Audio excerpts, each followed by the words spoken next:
Bienvenue sur Africa 24 dans cette nouvelle édition du Non-Stop Info. Voici les titres de l'actualité. 26 ministres, dont 6 femmes et un vice-premier ministre. C'est la composition du nouveau gouvernement somalien. L'équipe rassemble à la fois des technocrates, des politiciens et respecte les équilibres claniques du pays. Révision constitutionnelle en Mauritanie. Suite à son rejet par le Sénat, le président Mohamed Ould Abdelaziz fait recours à l'article 38 de la Constitution, c'est-à-dire par voie référendaire. Et puis au Togo, le gouvernement a mis la somme de 2 milliards de francs CFA à la disposition du Haut Commissariat à la réconciliation et au renforcement de l'unité nationale. Ce montant devrait servir à indemniser les 7000 victimes politiques de 2005. La Somalie a un nouveau gouvernement, une équipe qui intervient après la désignation début février de Mohamed Abdullahi Mohamed comme nouveau président, dirigé par le Premier ministre Hassan Ali Kéré. L'équipe gouvernementale rassemble à la fois des technocrates et politiciens. Précision de Zahra Mohamed Mouchou. Après sa nomination le 23 février, le Premier ministre somalien Hassan Ali Khairé a formé son gouvernement. 26 ministres, dont un premier vice-premier ministre. Voilà la composition de la nouvelle équipe qui rassemble à la fois des technocrates et des professionnels de la politique. L'enjeu était crucial puisqu'il s'agit de respecter les équilibres claniques du pays. L'avènement d'un gouvernement en Somalie est déjà un événement en soi, dans la mesure où c'est un pays qui traverse une crise profonde de l'État lui-même depuis plusieurs années, plusieurs décennies même. La composition du gouvernement prend une importance particulière en raison de la montée au premier plan des considérations claniques et la structuration de la société somalienne. Et on peut espérer que ce gouvernement, au-delà de contenter les différents groupes ethniques composant le pays, va également travailler à la consolidation de l'État qui est en perte de vitesse depuis assez longtemps. Grande nouveauté dans cette équipe gouvernementale, la présence de 6 femmes qui prennent les ministères de la Santé, des Transports, du Commerce, de la Jeunesse et des Sports ou encore celui des droits de l'homme. Jamais autant de femmes n'étaient représentées au sein d'un gouvernement somalien depuis la fin en 1991 du régime contesté de l'ex-président Mohamed Siad Barre. Et il est net. Le signal, il est net dans la mesure où c'est une société non seulement traditionnaliste, mais également empreinte de religion musulmane. Donc le fait d'avoir autant de femmes dans le gouvernement démontre donc la compréhension que les Somaliens ont des différents problèmes qu'ils ont et de la nécessité de se coller aux principes qui régissent les États modernes. Outre la sécurité, ce gouvernement est attendu sur la crise alimentaire qui sévit actuellement dans plusieurs régions de la Somalie, menaçant 6 millions de personnes. Après avoir été rejeté par le Sénat, c'est par voie référendaire que le projet de modification constitutionnelle sera soumis. L'annonce a été faite par le président mauritanien Mohamed Ould Abdelaziz. Ces amendements, qui prévoient notamment la suppression du Sénat, sont dénoncés par l'opposition. Franck Nodofina. En Mauritanie, le projet de révision constitutionnelle approuvé par l'Assemblée nationale mais rejeté par le Sénat sera soumis à un référendum. C'est ce qu'a annoncé le président Mohamed Ould Abdelaziz mercredi soir. Il était devant la presse 2 jours après avoir rencontré les différents groupes ayant participé au dialogue politique national. Par ce rejet, nous sommes arrivés à une situation de blocage.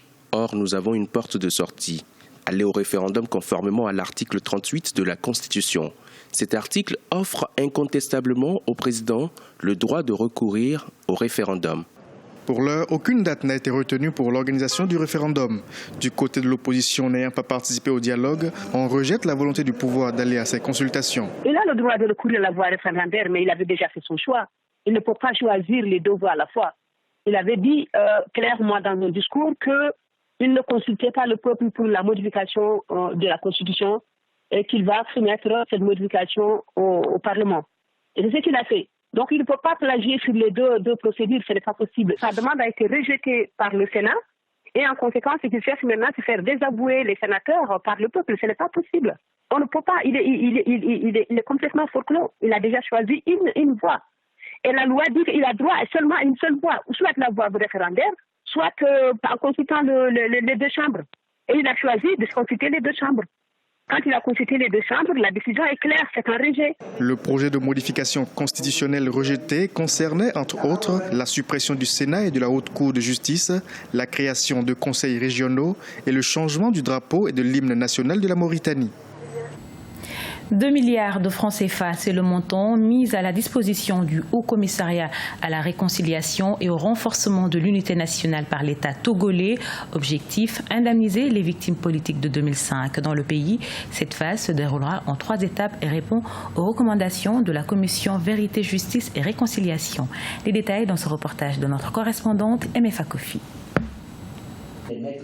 Le Haut Commissariat à la réconciliation et au renforcement de l'unité nationale entame à compter du 24 mars la mise en œuvre du processus de réparation des victimes de violences politiques au Togo de 1958 à 2005.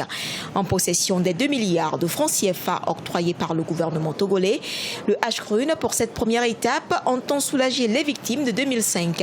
Elles sont au nombre de 7 000 et sur ces 7 000 victimes, 2 500 réparties sur l'ensemble du territoire seront prises en charge par les 2 milliards de francs CFA de l'État togolais. Les propositions de réparation d'ordre financier vont crescendo. Donc ça va du plus petit montant au moyen montant et au montant high. Par conséquent, on a catégorisé aussi ces victimes-là. Il va y avoir également donc ce que nous entendons dire une semaine de purification sur toute l'étendue du pays. Et là, ce sera l'affaire des religieux. La mise en œuvre de la phase de réparation des victimes est annoncée en 3 étapes. La phase de sensibilisation, celle de purification et la phase d'indemnisation proprement dite. Les 2 milliards, c'est très peu dans une dynamique de tourner en quelque sorte la page. Acceptons cette participation symbolique du gouvernement pour réparer les choses. Dans les processus de réparation, il y a ce qu'on appelle le vetting, qui consiste à extirper de l'appareil de l'État ces présumés auteurs de ces violences pour apaiser le cœur des victimes. Au titre des indemnisations, la recommandation 53 du rapport de la Commission Vérité, Justice et Réconciliation précise qu'elles doivent être par nature symbolique. Le programme de réparation proposé par la Commission Vérité, Justice et Réconciliation prend en compte notamment les violences politiques, les atteintes aux droits de l'homme et les violations liées au foncier. Attijari Wafabank, primée banque africaine de l'année lors de la 5e édition du Africa CEO Forum, le plus grand rendez-vous des entreprises africaines qui s'est tenu à Genève, a primé le groupe marocain ce 20 mars.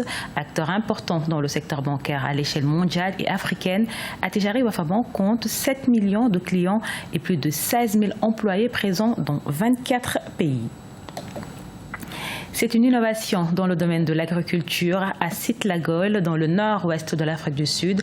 Une structure a mis en place des mesures pour rentabiliser l'eau. En effet, la ressource y est devenue rare et le système innovant servira aussi bien à l'agriculture qu'à l'élevage. Précision de Siamlo Victoria Sedji.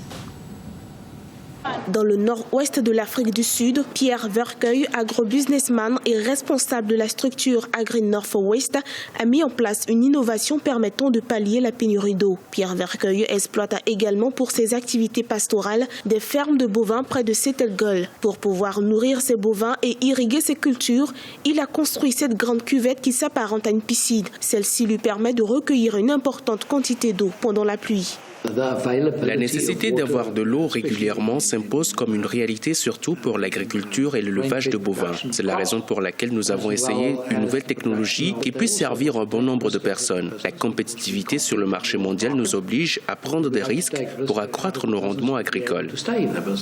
En Afrique du Sud, près de 2 tiers des terres agricoles sont consacrées à l'élevage.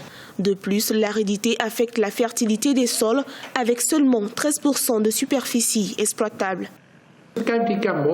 La pression foncière sur les terres agricoles nous oblige à innover. L'exode rural et l'immigration exercent une pression supplémentaire sur l'exploitation agricole à laquelle nous devons nous adapter et trouver des solutions. Ce système de traitement des eaux permet d'expérimenter une autre forme d'irrigation permettant d'extraire du compost. Ce journal a été réalisé par l'ensemble de la rédaction. Nous vous remercions pour votre fidélité. Dans un instant, une nouvelle édition de l'actualité sur Africa 24.